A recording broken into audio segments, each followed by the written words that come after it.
Sejam bem-vindos, é ótimo ter a companhia de quem nos escuta para mais essa exploração.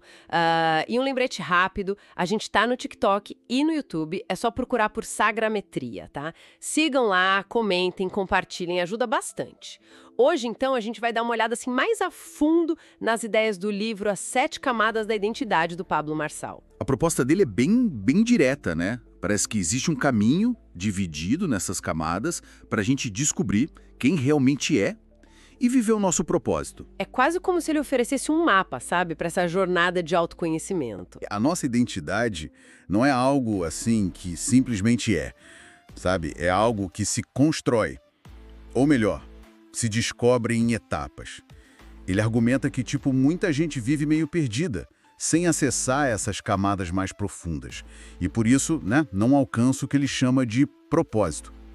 A base dele para isso vem muito de experiências pessoais e de leituras, principalmente leituras bíblicas, que ele interpreta. E como ele desenha esse mapa, então? Essa jornada começa com a camada 1, que ele chama de o projeto. Isso soa fundamental, né? Totalmente. O projeto é a base de tudo, assim. A ideia é aceitar aquilo que Deus, segundo a interpretação dele, claro, definiu para a pessoa. Ser sua imagem e semelhança. Ele até cita Gênesis, né? 1.26, 27. É como ouvir e concordar com essa identidade original. Mas o ponto-chave que ele bate muito é: não adianta só concordar na cabeça, sabe? É preciso viver situações, experiências que confirmem isso na prática, para essa camada se firmar de verdade. Faz sentido. Para não ficar só no conceito, né? Seguindo essa lógica, a camada 2, autoimagem. Essa parece ser onde a coisa pode ficar um pouco mais complicada. Como a gente se vê, entra aí. Pois é, aqui o Marçal toca num ponto bem sensível. Ele diz que a nossa autoimagem é em grande parte um reflexo do que pessoas importantes na nossa vida falaram sobre nós, tipo pais, professores, figuras de autoridade. Se essas vozes foram muito críticas ou negativas, a imagem que a gente tem de nós mesmos fica distorcida, entende? Nossa, sim. O trabalho aqui é alinhar essa percepção interna com a camada 1, com a visão divina lá do projeto. Ele até questiona a ideia de feiura, né? Sugere que, se somos todos imagem de Deus, talvez o problema esteja mais em quem está julgando do que em quem é visto. É uma provocação interessante. Interessante mesmo essa conexão. Então, depois de tentar alinhar essa visão de Deus, o projeto, com a nossa própria visão, autoimagem, a gente chega na camada 3, autoconhecimento. Tem uma expressão em hebraico que ele usa bastante, né? Lesh leshá. O que significa isso aqui? Lesh leshá. Ele traduz isso como algo tipo saia para dentro de ti mesmo. É um chamado para uma exploração interna profunda, sabe? Para a gente identificar e romper com as limitações, com as crenças que foram impostas, o que a gente mesmo criou.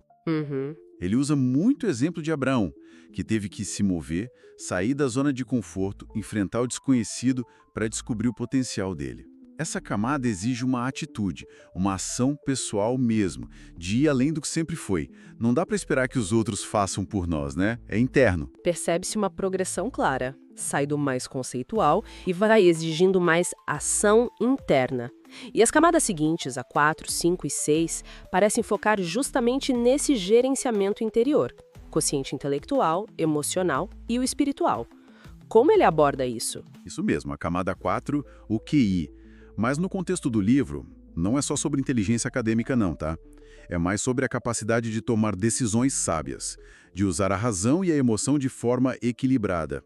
É tipo treinar o cérebro para agir melhor. Entendi. A camada 5, o QE, quociente emocional. É sobre o autogoverno, o controle da mente, da vontade, das emoções. É assumir a respo, sabe? Pelos próprios sentimentos e reações, em vez de ficar culpando o mundo lá fora. Importante isso. E a camada 6, o QS, quociente espiritual. É onde se descobre e se firma no propósito de vida, resistindo às dúvidas. E segundo Marçal, essa força muitas vezes é forjada justamente nos momentos mais difíceis, que ele chama de desertos. Nas dificuldades mesmo. É quase como ir construindo uma fortaleza interna, camada por camada, né? E tudo isso leva finalmente à camada 7, plenitude. O que seria essa chegada? O destino final desse mapa? Plenitude descreve como o transbordo. É o resultado de ter trabalhado e destravado as 6 camadas anteriores. A pessoa que chega aqui vive seu propósito de forma tão intensa, tão autêntica, que começa a compartilhar o que tem. Recursos, conhecimento, tempo, energia, ela compartilha de forma generosa, sem medo de faltar, sabe? Uhum. É o fluxo natural de quem descobriu e vive sua identidade. E ele reforça muito que não tem atalho, viu? O processo de passar por cada camada é essencial, não dá para pular. Olhando assim um quadro geral, o livro propõe uma jornada bem definida, né? Começa numa base espiritual, passa por essa autoanálise profunda e chega num estado de ação e contribuição para o mundo. O valor parece estar justamente em oferecer essa estrutura, esse passo a passo para quem busca esse tipo de transformação pessoal, focado em propósito. Fica uma provocação no ar, não fica? Se essa jornada para dentro, esse leste lá, é tão crucial como o autor coloca, o que realmente impede alguém de começar essa exploração hoje mesmo? De dar esse primeiro passo para dentro de si? Fica a reflexão para todo mundo que nos ouve. E como a gente gosta sempre de lembrar, um livro pode não mudar o mundo, mas pode mudar o seu. Até a próxima!